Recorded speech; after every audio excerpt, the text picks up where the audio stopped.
Saudara, saya ingin klarifikasi dua hal dulu. Yang pertama, saya itu ketika menyatakan menantang itu karena menjawab tantangan. Saya tidak pernah, ini mulanya begini, kan di Twitter saya itu di capture pernyataan Pak Beni Harman. Ada Pak Beni Harman itu di Detik itu bicara begini, jam 4.21 Detik.com, jam 4.21 tanggal 26. Intinya itu, saya harap Mahfud berani buka-bukaan, berani terus terang. Detik.com tanggal 26 jam 4.21. Nah, saya menjawabnya jam 7. Bismillah, saya datang, kan gitu. Jadi bukan saya yang nantang, saya yang ditantang. Ya saya jawab. Jadi jangan dibalik gitu. Masih ada kan di Twitter, dilihat. Saya tuh kan mengcapture Pak Beni, bukan saya yang mulai. Saya enggak, saya diam aja. Tapi ditantang gitu kan, ya datang, harap datang juga Pak Arteria, Pak Arsul, karena ini kan yang terus terang pada waktu bicarakan, saya katakan mengancam, kan ada di video. Saya ingatkan Ketua PPATK, ini berlaku bagi Menteri, bagi Menko, ancaman hukumannya 4 tahun. Kenapa? Karena satu, ngomongkan ke publik nggak boleh. Saya bilang, saya siapa yang ngomongkan itu kan ada ukurannya, identitas, iya kan, identitas akun kan itu ada ukurannya. Ngomongkan, saya ini ngomongkan agregat. Nah, satu, kalau soal agregat sudah tidak sepakat, tetapi itu bukan membocorkan. Nah, kalau karena misalnya Ketua PPATK melapor ke saya lalu disalahkan, ya, kemudian saya mengumumkan itu secara agregat. Kalau karena jam 11 lagi, kalau karena dia melapor ke saya lalu saya umumkan agregat, lalu diancam hukuman, harusnya karena kenapa? Dia laporkan harusnya ke Presiden, karena PPATK ini langsung bertanggung jawab ke Presiden. Lalu saya tanya, Bin itu tiap hari laporan ke saya, memberi informasi intelijen ke saya. Apa dia sama diancam hukuman 10 tahun sesuai dengan pasal 44 karena barang siapa menyampaikan, membocorkan rahasia intelijen negara, ya, diancam 10 tahun penjara. Maka saya tanyakan, bukan saya mengadu. Kalau ini laporan salah, kok Bin tidak salah? Ini saya tadi bawa contohnya. Bin itu tiap hari ngasih ke saya, dan itu menjadi bahan saya untuk menentukan, oh di sana ada apa, di sana ada apa. Tapi yang laporan Bin ke Presiden yang diberikan ke saya itu, saudara, ini tidak ada yang baca kecuali saya. Begitu saya baca, oh ini titik-titik penting, saya terus ini simpan ke tempat tertutup. Karena itu kan Bin tidak ada press release ke publik, Pak. Kenapa? Bin tidak ada press release ke publik, Pak Arteria.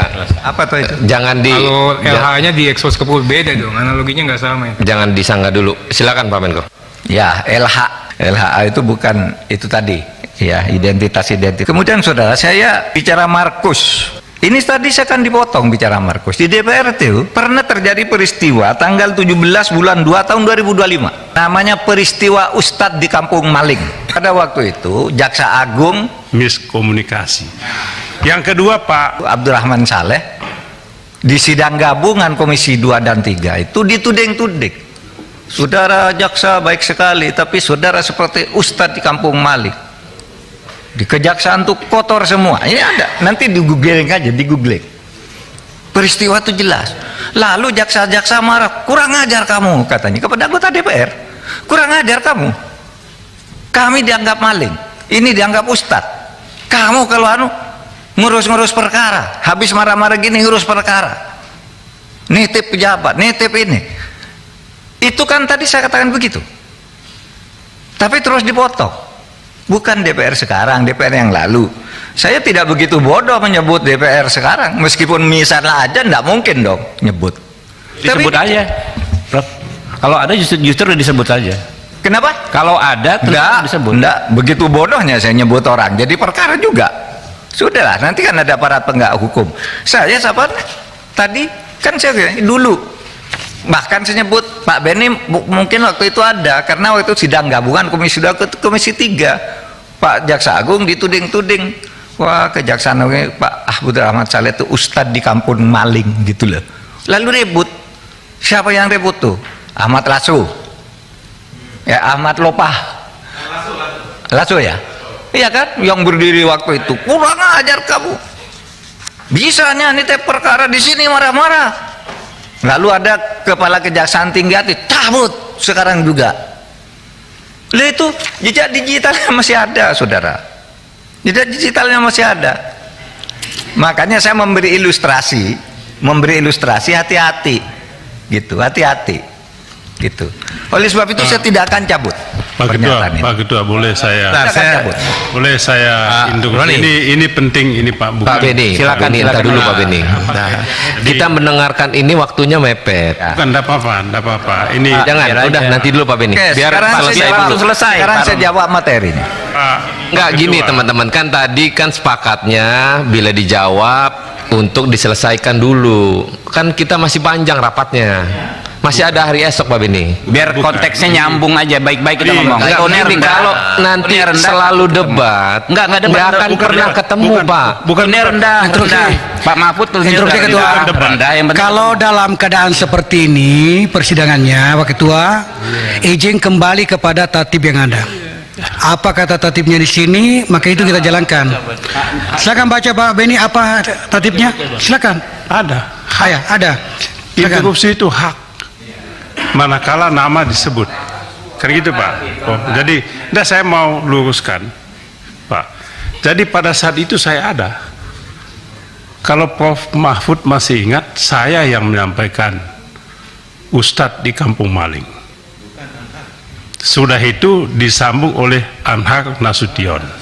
Ketika Anhar ngomong gitu, jaksa-jaksa pada naik pitam.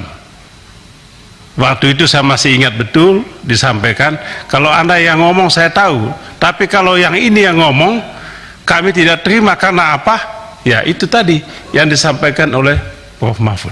Saya ceritakan apa adanya. Jadi bukan mau kemah-kemah supaya jangan ada Mahfud. Mungkin yang tadi soal itu adalah statement Pak Menko tidak dalam konteksnya. Ini yang jadi soal. Jadi ketika Pak Menko mengatakan anggota DPR banyak jadi Markus, memang sangat sensitif. Jadi maklum saja kalau kemudian banyak reaksi begitu. Jadi kalau tidak dijelaskan dalam konteks, ini kan potong-potong Pak. Ini saja di Twitter aja dipotong-potong. Banyak anggota DPR jadi Markus kata Pak Mahfud. Ini kan jadi tidak. Itu saja Pak. Oke. Jadi supaya kita tidak ada. Terima kasih banyak. Kalau judul berita Pak, saya aja digambar di borgol Mahfud ditangkap KPK, apalagi cuma judul kayak gitulah, tiap hari ada judul-judul. Ya baik, terima kasih. Jadi mohon dimaklumi, saya tidak bisa mencabut pernyataan itu karena sejak tadi saya bilang dulu pengalaman saya sama Pak Beni kan gitu, tadi saya bilang lalu dipotong, nggak boleh sebut sekarang, gimana? Gitu. Maka saya bilang kalau interupsi terus ya nggak bisa dong.